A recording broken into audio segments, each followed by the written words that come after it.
নমস্কার বন্ধুরা, কেমন আছেন আপনারা? চলে এসেছি নতুন একটা ভিডিও নিয়ে। ভালো লাগলে একটা লাইক দেবেন, একটা কমেন্ট করবেন। ভাবলাম আপনাদের সাথে আজকে গার্লিক নানের রেসিপিটা শেয়ার করি। তো চলুন শেয়ার করা যাক। প্রথমেই দুধ নিয়েছি। এবার দুধের মধ্যে আস্তে আস্তে করে দইটা মিশিয়ে নেব। দইটা যেহেতু ফ্রিজে ছিল তাই বসে গেছে। এরপরে গুঁড়ো করা চিনিটা দিয়ে দেবো পরিমাণ মতো। চিনিটা গুঁড়ো থাকলে মিলিয়ে যায় সুন্দর। তারপরে আস্তে আস্তে বেকিং সোডা, বেকিং পাউডার মিশিয়ে নেব। এরপরেই স্বাদ মতো নুনটা দিয়ে দেব। তারপরে কিছুটা সাদা তেল উপর থেকে একটু ছড়িয়ে নেব, তাতে ময়দাটা সুন্দর নরম হবে। দিয়ে এগুলোর একটা ভালো মিশ্রণ বানিয়ে নিতে হবে।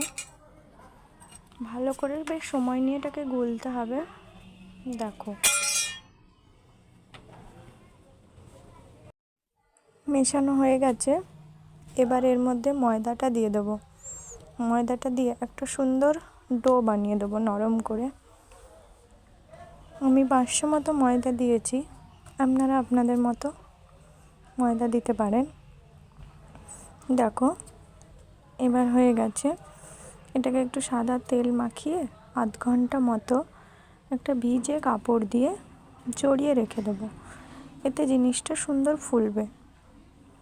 তারপরে আধ ঘন্টা পরে সুন্দর করে লেচি কেটে নেব। দেখো, ভালো লাগলে একটা কমেন্ট করবে। লেচি কাটা হয়ে গেছে, এবার এটাকে বেলবো। সাদা গুঁড়ো নিয়েছি, জল নিয়েছি। দেখো, এবার বেলা হয়ে গেছে। রসুন আর ধনে পাতা দিয়ে বেলে নিয়েছিলাম। এদিকে তাওয়া গরম করে দেখো, যেদিকটা সেঁকতে দেবো সেদিকটা জল দিয়ে দিলাম ভালো করে। দেখো, যেহেতু ক্যামেরা ধরার কেউ নেই তাই ওই ভিডিওটা আমি অন্য কোনো দিন শেয়ার করে দেবো।